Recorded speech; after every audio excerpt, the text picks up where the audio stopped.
देखिए, जैसे कि कल के क्लास में हम लोगों ने हिस्ट्री के बारे में पढ़ा था कि इतिहास किसे कहते हैं। ठीक, तो इतिहास एक ऐसा ग्रंथ है जो हमें अतीत में घटी घटनाओं के बारे में बताता है, अर्थात जिसका प्रमाण से इतिहास कहते हैं। और कल की क्लास में हमने बताया था कि इतिहास के जो पिता हैं, जो फादर हैं, हेरोडोटस हैं। उन्होंने एक किताब लिखा था हिस्टोरिका। ठीक है, हिस्टोरिका नामक बुक से ही बना है क्या, हिस्ट्री। ठीक है, कल ये सब क्लास में डिस्कस कर चुके हैं। तो आज क्लास 10 का लेसन 1 पढ़ाना स्टार्ट कर रहे हैं। ठीक है, आप लोग समझिएगा। जैसे कि चैप्टर 1 का नाम है यूरोप में राष्ट्रवाद। ठीक है, तो यूरोप यूरोप क्या है? यूरोप एक महाद्वीप है। जैसे जो हमारा धरती है, इस धरती पे क्या महादेश है? 7। इन 7 महादेश में से एक यूरोप है। ठीक है, यूरोप एक महाद्वीप है। इस यूरोप के बारे में हम पढ़ रहे हैं, यूरोप में राष्ट्रवाद। तब यूरोप में राष्ट्रवाद फैला कैसे कैसे कैसे क्या हुआ, इन सब चीजों के बारे में डिस्कशन करेंगे आज के क्लास में। ठीक है, देखिए अब आती है सर कि राष्ट्रवाद है क्या। तो राष्ट्रवाद एक ऐसी भावना है जो अपने देश के प्रति उत्पन्न, अगर हम लोग के अंदर राष्ट्रवाद का भावना पनप रहा है तो हम लोग क्या कहलाएंगे, राष्ट्रवाद। ठीक, अगर एकदम नॉर्मल देखेंगे राष्ट्रवाद का मतलब प्रेम, स्नेह, लगाव, गर्व। ठीक है, ये सब किसके अंदर होगा? राष्ट्रवाद के अंदर। राष्ट्र मतलब क्या, नेशन, राष्ट्र यानी कि देश।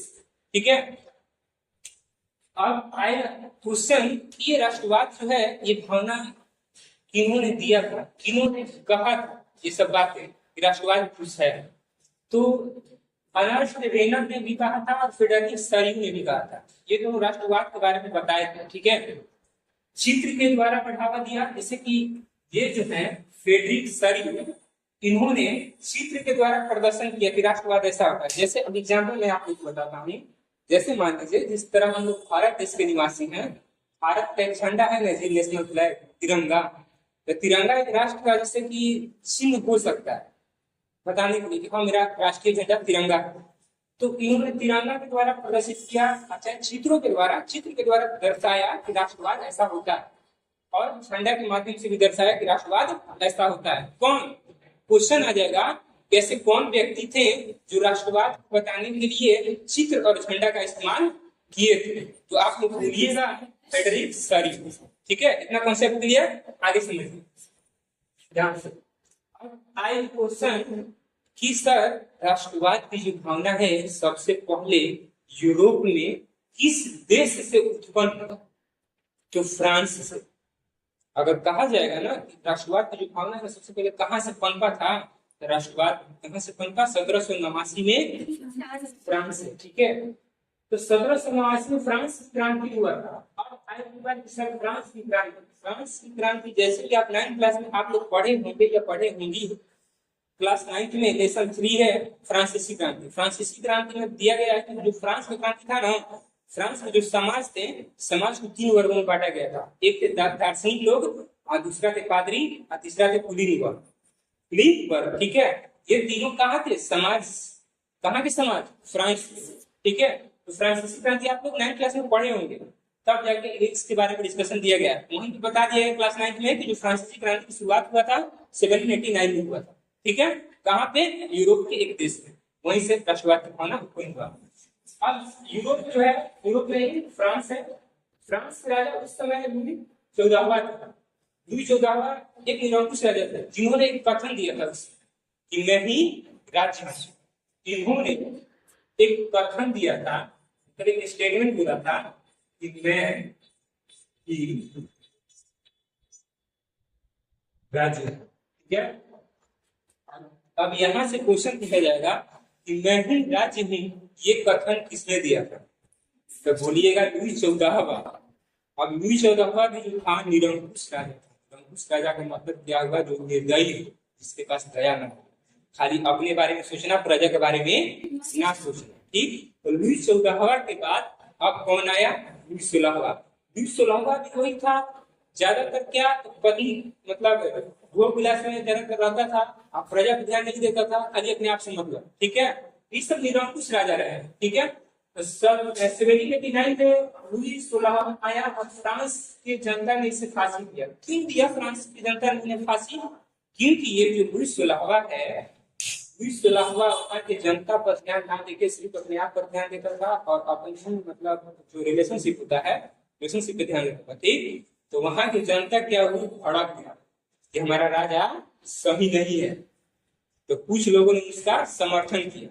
अब यहाँ पे आप लोग पढ़िएगा ना, जैसे क्लास 9 में आप लोग पढ़ी होंगी बैस्टिल का जेल, बैस्टिल का पतन आप लोग पढ़ी होंगी, वहां से क्रांति की शुरुआत होता है। तो वहां की जनता ने लुई 16वां को फांसी दे दिया। ठीक, इसके बाद फ्रांस में नया संविधान बना। अब देश में लुई 16वां मर गया तो एक संविधान बनाया गया। तो संविधान का मतलब क्या होता है, जैसे कि एक देश को अगर सिस्टमेटिक तरीके से चलाना है ना, तो संविधान बहुत ही जरूरी है। अगर हमारा भारत देश है, भारत देश में संविधान है, तब जाके सिस्टमेटिक तरीका से कानून व्यवस्था है, तब जाके एक देश को अच्छा तरीके से चलाया जा रहा है। तो उस तरह जब लुई 16वां का अंत हुआ, तब उसके बाद एक नया संविधान बनाया गया। उस संविधान के अनुसार क्या कर दिया गया, समान अधिकार दिया गया, नागरिकता दिया गया, तिरंगा और फ्रेंच भाषा भी लागू किया गया। मतलब ये कहा गया कि जो फ्रांस देश है, जिस तरह भारत देश में तिरंगा नेशनल फ्लैग है, राष्ट्रीयता है, नागरिकता है भारत में, ठीक उसी तरह फ्रांस में वहां पे जब ये कानून बना कि वहां के लोगों को नागरिकता मिलनी चाहिए, मतलब स्वतंत्रता मिलनी चाहिए। फ्रांस का भी एक अलग सा झंडा होना चाहिए, फ्रांस की एक भाषा होनी चाहिए जिसका भाषा का नाम क्या, फ्रेंच हो। ठीक है, वहां के लोगों ने ये सब डिमांड किया। ठीक, अब आती है कि फ्रांस की क्रांति का नारा जो था, यहाँ पे क्वेश्चन आएगा कि सर उस समय फ्रांस की क्रांति का नारा क्या हुआ, तो स्वतंत्रता, समानता एवं बंधुत्व। ठीक है, ये तीनों चीज इस पे डिपेंड करता है। ठीक, अब कुछ समय के बाद फ्रांस की हालत जब खराब हो गई थी, कहने का मतलब जब ये इसका अंत हुआ ना लुई 16वां का, तो लुई 16वां का अंत हुआ तो उस समय कंडीशन ठीक ठाक रहा, लेकिन फिर से कंडीशन खराब होने की कगार पे आ गया। कब, जब पादरी लोग थे या कुलीन लोग थे, उन्होंने कुछ वजह से कंडीशन वहां का और खराब कर दिया। वो लोग बोल रहे थे कि मतलब हम लोग का ऐसे होना चाहिए वैसे, मतलब कुछ क्रिएट कर दिया। ठीक, जब क्रिएट कर दी तो और माहौल खराब हो गया। जब माहौल खराब गया तब आया नेपोलियन बोनापार्ट। अब जो नेपोलियन बोनापार्ट आता है, इसका बहुत बड़ा योगदान रहता है फ्रांस को स्वतंत्र बनाने में या फ्रांस को उन्नति कराने में। नेपोलियन का बहुत अच्छा योगदान रहता है।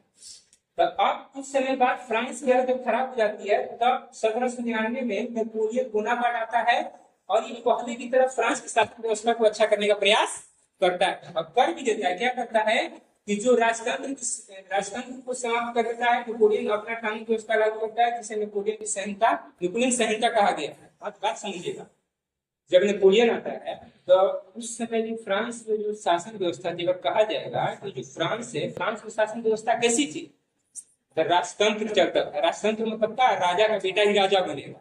ठीक है, तो ये जब नेपोलियन आया ना, तो ये सब जो कानून व्यवस्था थी उन्हें खत्म कर दिया। ठीक है, फिर पहले की तरह फ्रांस ठीक हो गया, अच्छा हो गया। अब फ्रांस में जब फ्रांस जब ठीक हो गया ना, कुछ लोग जो बाहर के लोग थे उन्होंने देखा कि जो नेपोलियन है फ्रांस में बड़ा अच्छा काम करता है, फ्रांस को सुधार दिया, फ्रांस को अच्छा कर दिया, तो काहे ना इसको हम लोग अपने देश में बुला के अपना देश अच्छा करें।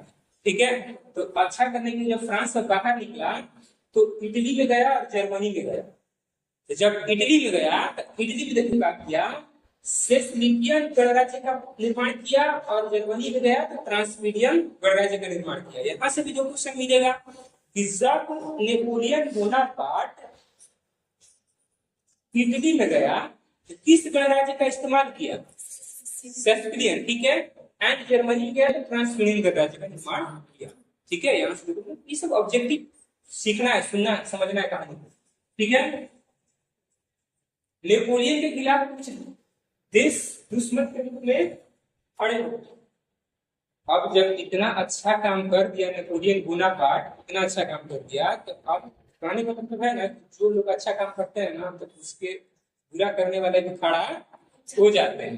तो जो नेपोलियन बोनापार्ट है, ये जब अच्छा काम कर रहा था, तो इसको देश के रूप में, चार देश दुश्मन के रूप में खड़ा हो गया। कौन कौन, इंग्लैंड, प्रूसिया, ऑस्ट्रिया और रूस, ये चार देश नेपोलियन से टक्कर लेने के लिए खड़ा हो गया। अब नेपोलियन को ये देखने के बाद कुछ ज्यादा सेना की जरूरत थी। अब नेपोलियन घबरा गया।